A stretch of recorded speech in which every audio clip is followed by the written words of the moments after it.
everyone. I'm Catherine Lévesque. I'm with the National Press, and I'll be your moderator this morning. This morning, we have the Federal Health Minister, Jean-Yves Duclos. Good day, Minister. Good day. We also have the Chief Public Health Officer of Canada, Dr. Theresa Tam, and the Deputy Chief Public Health Officer of Canada, Dr. Howard New. We also have Dr. Matthew Tunis with us on this call this morning. And they will be making a few preliminary remarks, followed by a question and answer period until at 10:45. Hard stop at 10:45. The floor is yours, and then we will go to questions. Thank you. Merci, Madame Lévesque. Thank you, Ms. Lévesque. Good day, everyone. Today with Dr. Tam and Dr. New, who will provide you shortly with an update on the COVID-19 situation in Canada. Je suis très heureux d'être. I am very pleased to be here, joined virtually by Drs. Tam and New, to give you an update on the situation of COVID-19 today. The COVID-19 pandemic continues to have a profound effect on many Canadians' mental health. If you or someone you know is dealing with mental health problems, resources are available. The Wellness Together Canada portal allows everyone to access a range of free online services, also through voicemail and text. We've also recently launched the Pocket Well application, which is in relation to the Wellness Together Canada portal, which can now be freely downloaded. You may use this application to carry out self-assessments, to follow or track your mood and your mental well-being, and to access support. Nearly 2 million Canadians have already made use of these resources. Over 6 million free consultations and sessions. I encourage you to take good care of your mental health, as we all should do, and to reach out to those who are experiencing difficulty. As we all know, the COVID-19 pandemic continues to have a profound effect on the mental health of many across Canada. If you or someone you know is struggling with mental health issues, resources are available. The Wellness Together Canada portal gives everyone across our country access to a wide range of free services online, by phone, or by text messaging in multiple languages. We also recently launched Pocket Well, a free companion app to Wellness Together Canada that is now available freely for download. You can use this application to complete self-assessments, track your mood and mental well-being, and get access to resources and supports 24/7.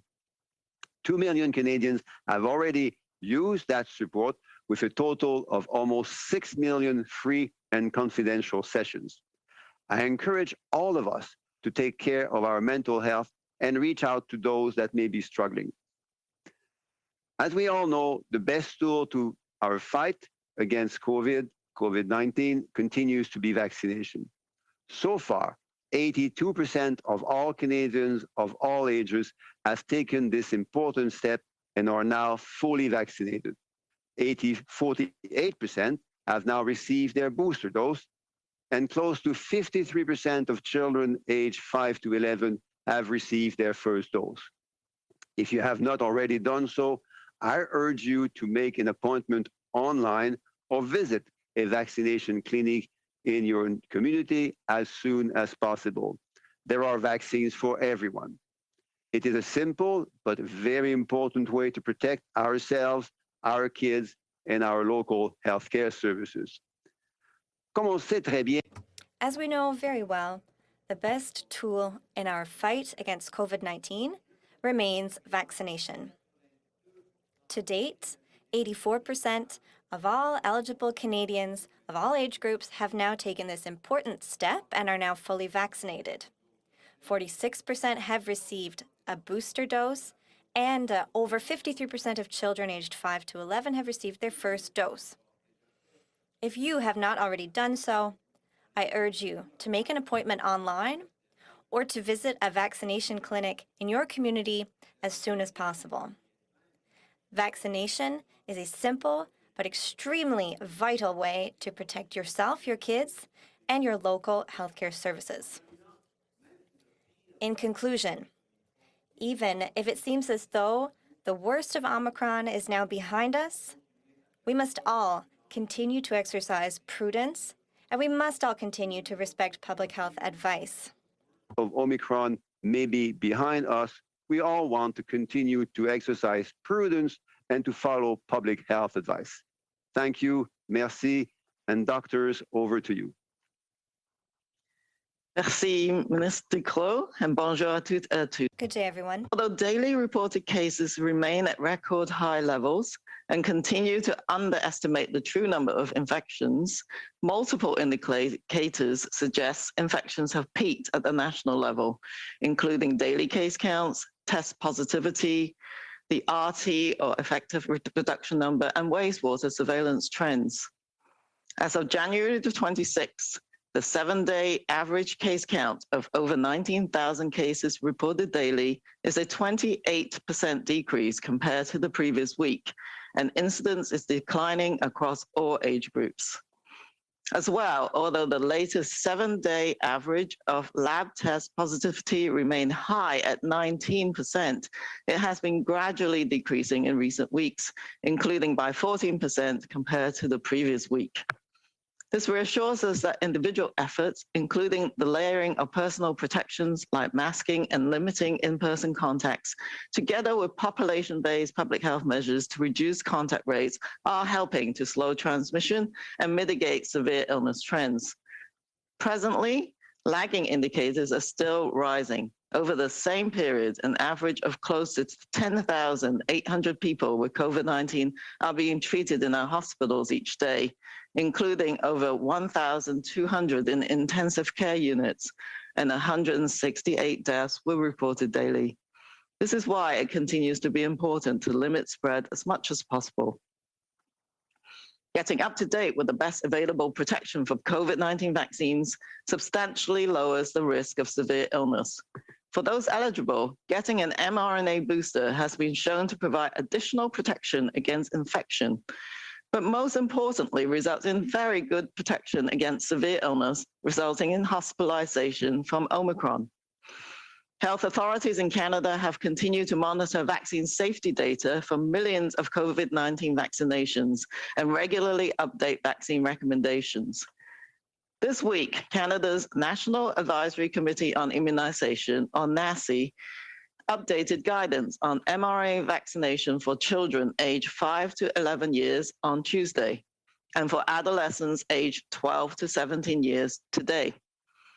Children and adolescents remain at low risk of severe outcomes compared to older individuals. However, the substantially higher rates of Omicron infection have resulted in greater number of children with COVID-19 requiring hospitalizations than previously. Hence, NACI's latest advice underscores important opportunities for enhancing protection in these age groups, specifically for those without contraindication to the vaccines. NACI now strongly recommends that children aged 5 to 11 years receive a complete 2-dose primary series of the Pfizer 10 microgram pediatric mRNA COVID-19 vaccine with at least 8 weeks between the first and second dose. NACI is also recommending a 3rd dose for moderately to severely immunocompromised children in this age group. For adolescents aged 12 to 17 years, NACI continues to strongly recommend a complete primary series of mRNA COVID-19 vaccines, including a 3rd dose for those who are moderately to severely immunocompromised.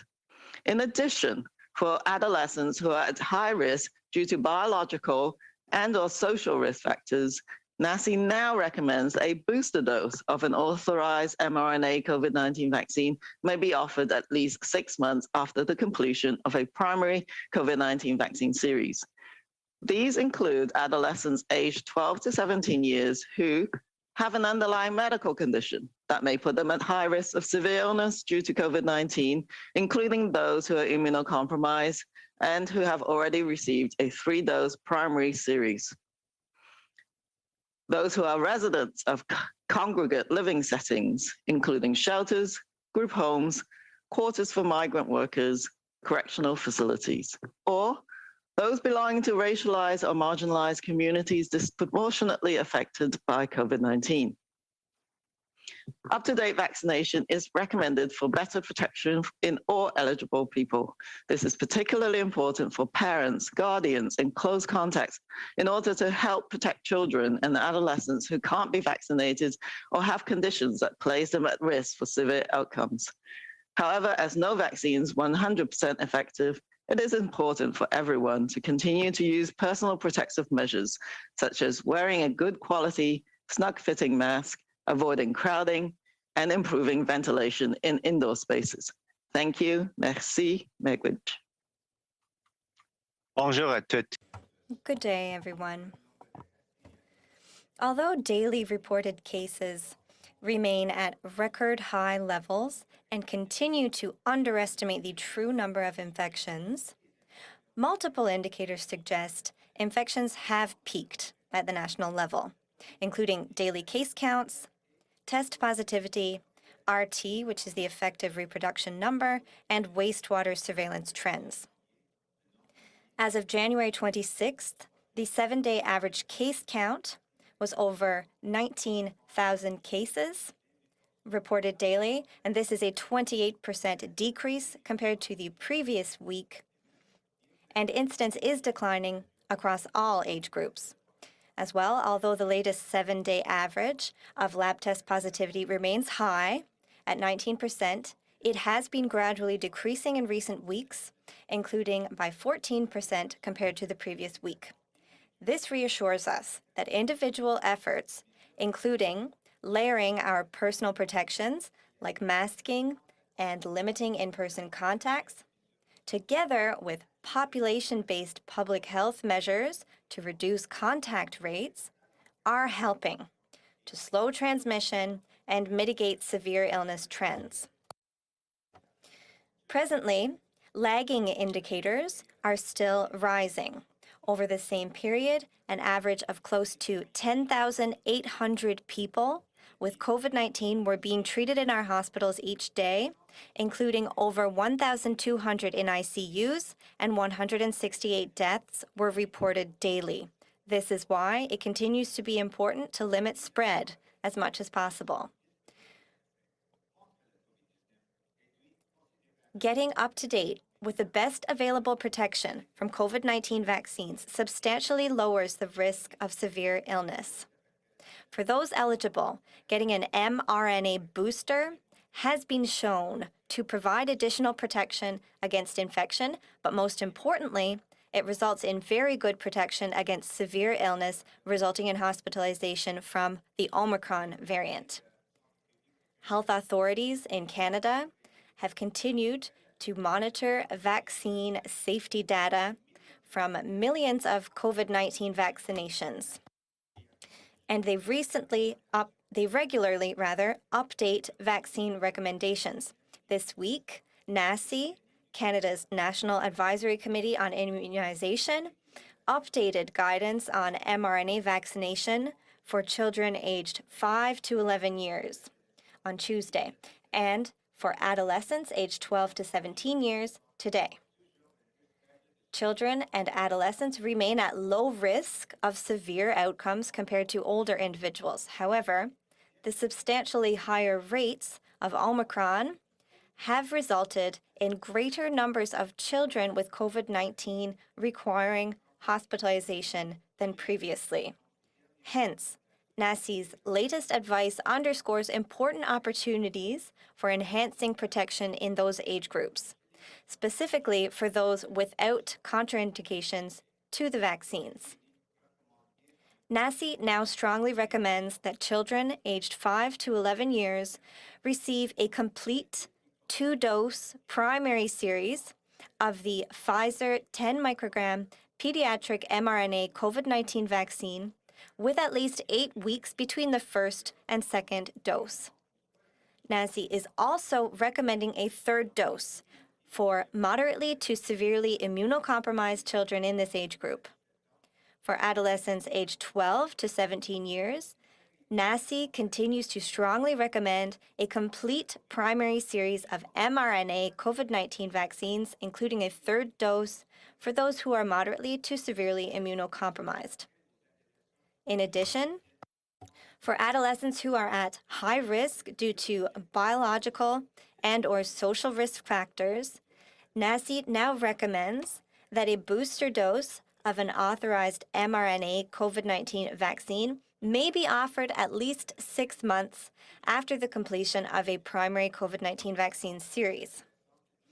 This includes adolescents aged 12 to 17 who either have an underlying medical condition that may put them at high risk of severe illness due to COVID-19, including those who are immunocompromised and who have already received a 3-dose primary series, or those who are residents of congregate living settings, including shelters, group homes, quarters for migrant workers, correctional facilities, or finally, those who belong to racialized or marginalized communities because those are disproportionately affected by COVID-19. Up-to-date vaccination is recommended for better protection in all eligible people. This is particularly important for parents, guardians, and close contacts in order to help protect children and adolescents who cannot be vaccinated or who have conditions that place them at risk for severe outcomes. However, as no vaccine is 100% effective, it is important for everyone to continue using personal protective measures, such as wearing a good quality, snug-fitting mask, avoiding crowding, and improving ventilation in indoor spaces. Thank you. Merci beaucoup pour vos remarques. Donc, je vous rappelle qu'il y a... Thank you for your remarks. As a reminder, we are here until 10:45. So we'll move right away to questions. Operator, over to you. Thank you. Please press star 1 at this time if you have a question. Veuillez s'il vous plaît appuyer sur l'étoile 1 maintenant pour poser une question. Our first question is from Abigail Biman from Global News. À vous la parole. Please go ahead. Good morning. Thanks for taking my question. I'm wondering if you can talk about BA.2, what we know about how many cases there are in Canada, what people should know about it, and how concerned you are. Dr. Tam? Thank you for the question. Yes, our National Microbiology Lab, together with provincial and territorial labs, have been tracking this particular sub-lineage, if you like, of Omicron. And we know that we've detected it since November of last year. We're one of the first countries to actually pick up on this variant as well. And we have at least over 100 identifications, 77 of them from the National Microbiology Lab, and some further reporting from provinces and territories as well. We're still learning, of course, about this subvariant, but at the moment, the international data suggests that it could potentially have an increased advantage on spread, but there doesn't seem to be any specific increase in hospitalizations or the severe outcomes compared to BA.1. But we'll be tracking that very closely. I'm wondering if you're concerned that having increased cases may extend the current wave that we're in, and if you could also provide context as to if we've seen it since November, is it picking up speed now, or is it of more concern now in January?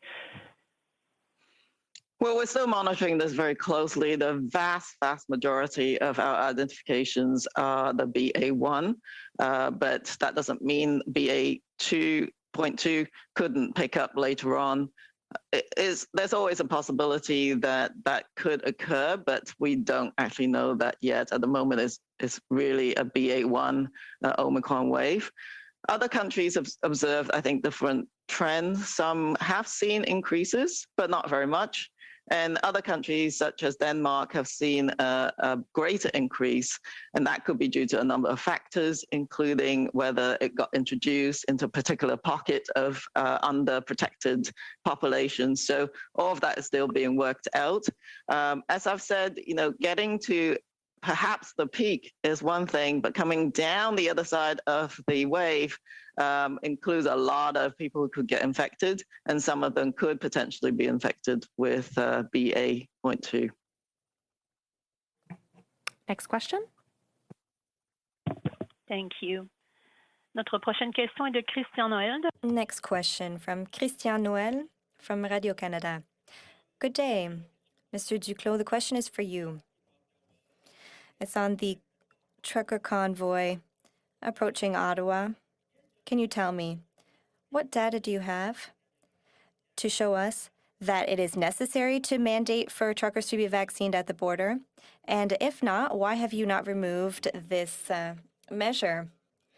Thank you, Mr. Noël. I'll begin with a brief introduction to give you the overall portrait of the situation. We have repeated over the past weeks that we need to always remain respectful and peaceful when protesting. People have the right to live in safety, which is just as important as rights of freedom. It's always important to remember that vaccines are not to punish people, they are to protect people. When we protect ourselves, we also are protecting ourselves and others around us from ending up in terrible physical condition, which could lead to hospitalization, even critical care, or death. So this is all in the context of well-meaning, good faith, respect of others. So the threat is not vaccination. The threat is COVID-19. And if there is one tool that we should use to the utmost against this virus, it is vaccination. We're all in this together to get through COVID as quickly as possible. And it's when we use vaccination that we see the most progress in getting through this. Now, the Omicron variant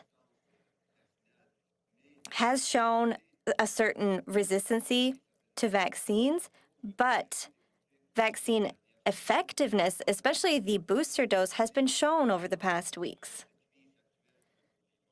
It will help us get through the crisis we're currently experiencing.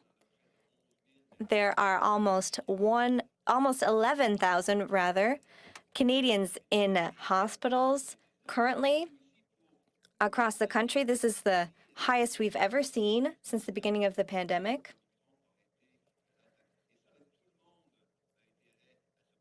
And everyone should protect themselves, but we also need to do so for our community.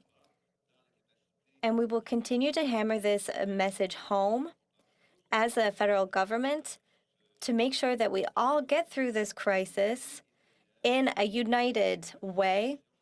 And that means making use of vaccines and trying to have everyone vaccinated to the extent possible. Thank you. So I noticed that you did not have any data on the truckers being vaccinated. Now, I would like to talk about the end of lockdown. A number of provinces are planning to ease measures next week or in the next month. But you have talked about an underestimation of cases. So some people think that the end to this lockdown is premature. Could you comment on that? Answer. Well, I will call on Drs. Tam and Yu to give us some epidemiological details. But what we have observed since the beginning of the pandemic is that prudence is not only the most responsible approach in the short term, but also the most responsible approach in the long term.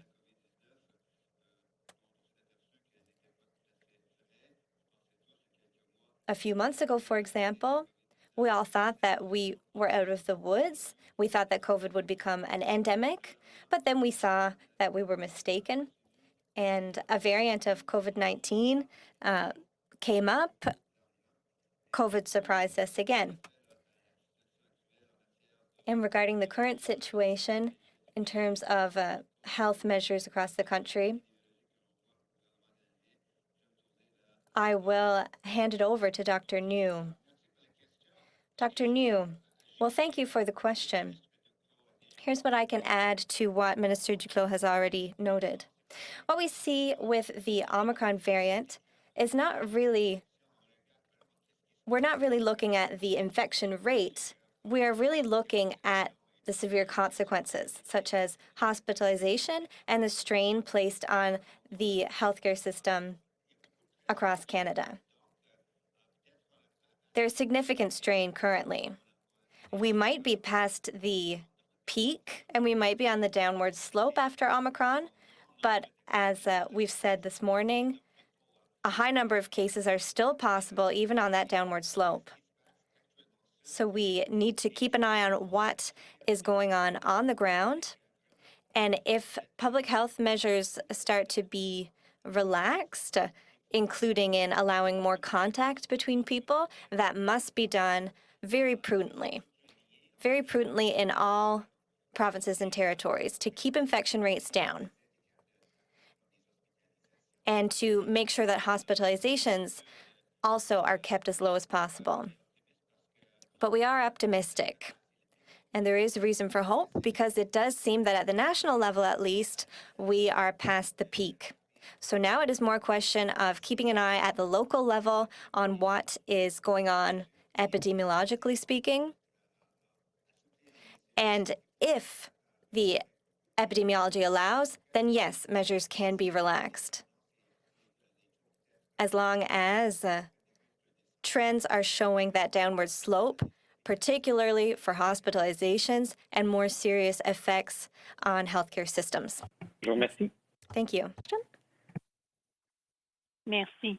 Our next question is from Annie Bergeron-Oliver from CTV National News. Please go ahead. À vous la parole. Thank you for taking my question. BC and Ontario have said that we need to learn to live with Omicron. In BC, they're now treating Omicron more like the common cold. Do you believe that this is the right approach, and is this what the federal government is now advising? Dr. Tam? Yes, I think it's a very difficult balance, but I think the provinces are trying to balance the overwhelming number of cases going on in the communities and the fact that you can't really do case and contact management similar to some of the other respiratory viruses. So focusing on more and more on having people stay home when they're sick and really heighten up their personal protective measures because it's very difficult for public health to do, individual case contact management.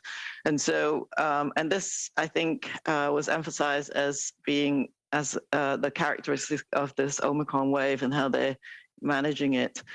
What we have to do is to take stock, I think, when we see this Omicron wave descend as to what may happen after the Omicron wave. And we are looking forward to gathering some more information, including from seroprevalence studies on the level of immunity in the population, for example, in order for us to get a better handle on what the next months will be like. But I'm certainly cautiously optimistic, as I've said, I think last week. But I think it would be great to be driven by a bit more data. I think that it's quite possible that the Omicron virus will continue to circulate, but will become more manageable. I think that's one of the indicators I'm looking for is whether the hospitals and ICUs and the health system is able to manage any kind of resurgence, and those would be the most important indicators. But I think all local and provincial health departments have a really difficult job trying to balance of course, the disruption in society versus managing the surges. Thank you. And my follow-up question is for both Dr. Tam and Minister Duclos. Many of the people involved in the trucker convoy that's heading to Ottawa are openly anti-vaccine. Some are encouraging people to ignore mask mandates, and some are encouraging restaurants to ignore public health restrictions and to reopen early. I'm wondering, what do you believe is the potential impact of this messaging, and what does it say about the challenge now and moving forward around buy-in to public health advice and guidance?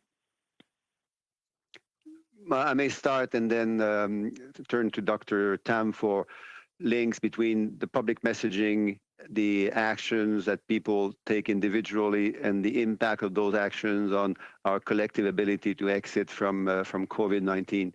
First, about the messaging. As I was saying in French just a moment ago, the convoy of which we should be speaking is a convoy of everyone being on board, knowing that the enemy is not vaccination, the enemy is COVID-19. And the best tool to fight this enemy is to be vaccinated. We have the fortune we have had a fortune on Earth, because of the great progress that science and scientists made just a few months ago. We have the great fortune of having a key tool in our toolbox to fight COVID-19, Omicron, not only in the short term, but in the longer term. We have the fortune in Canada of having immense access, universal access to vaccination.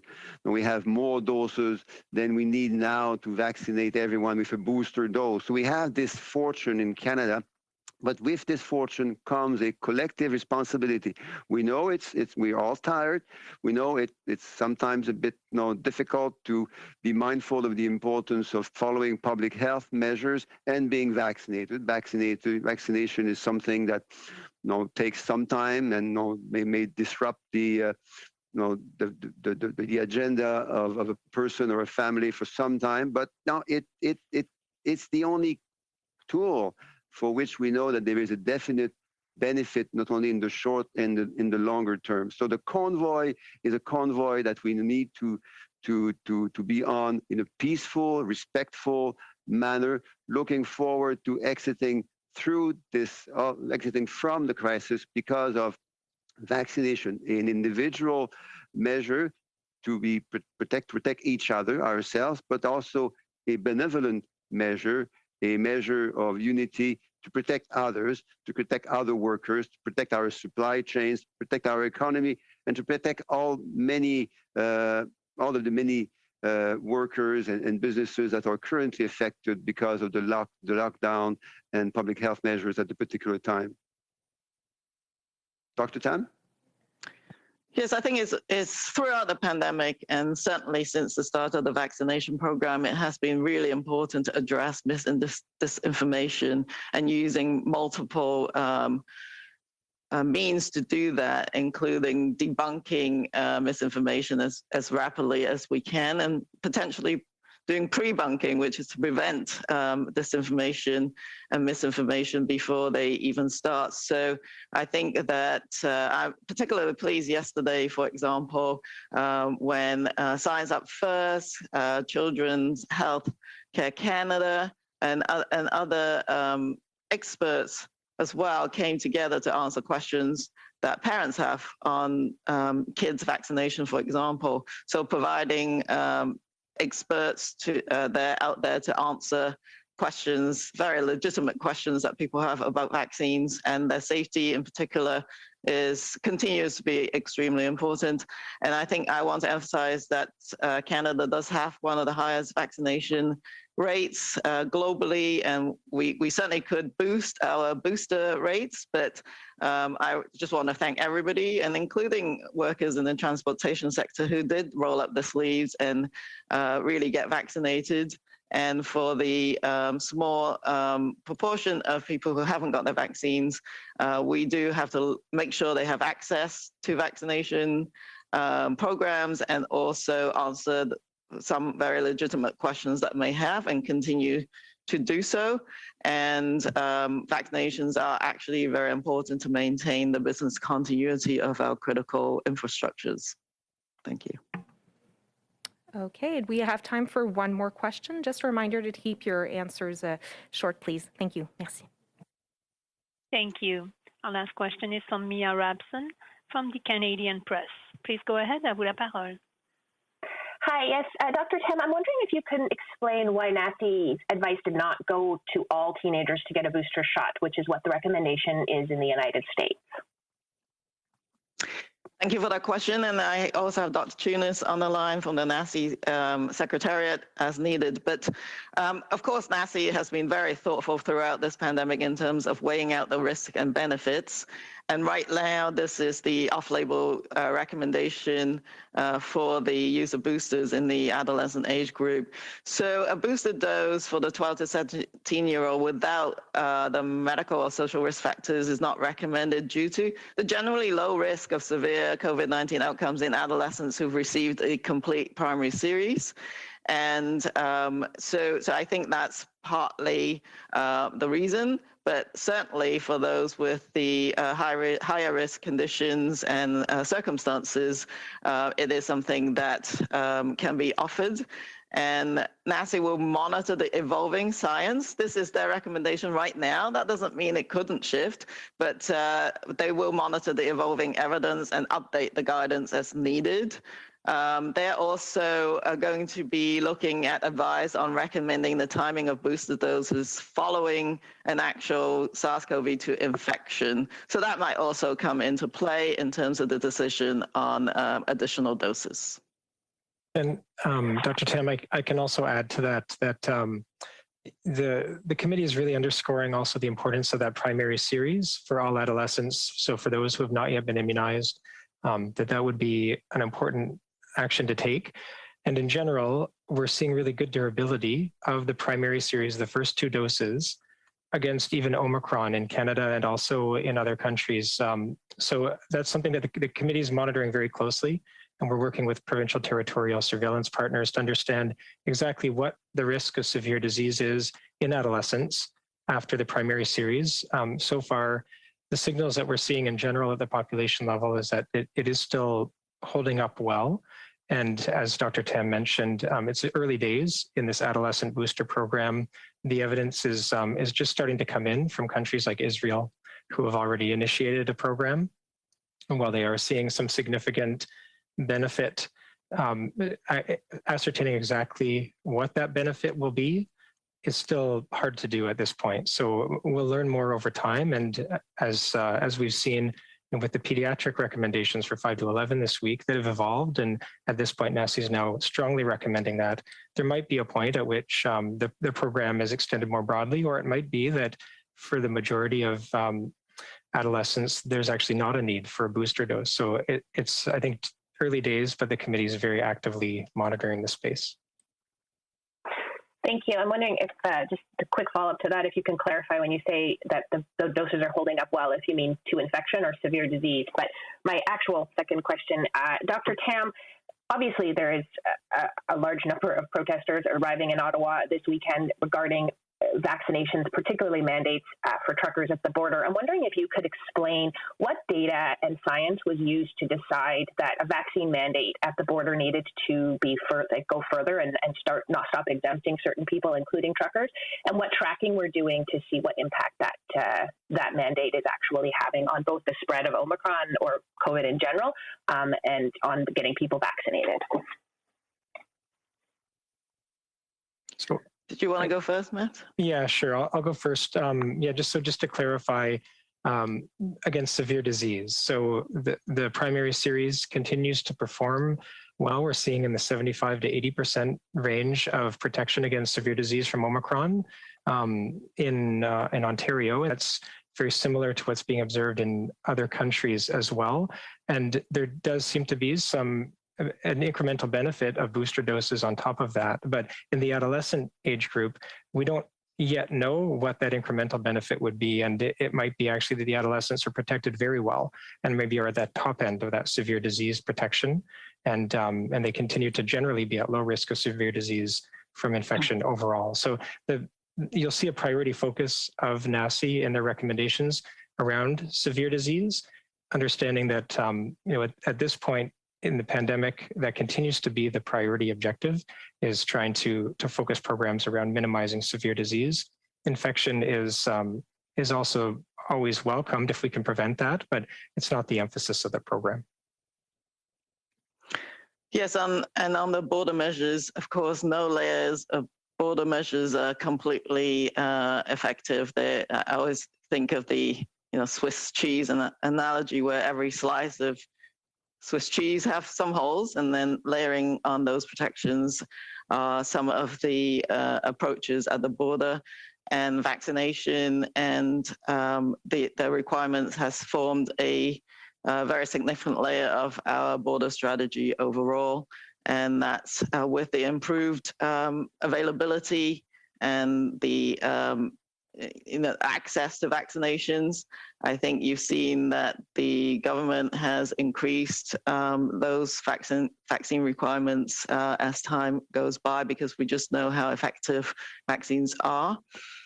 We have not tracked specifically, we've been tracking, of course, positivity rates amongst vaccinated and unvaccinated individuals, but we don't sort of disaggregate that information in terms of whether someone is a transportation worker or not. So I can't give you that information.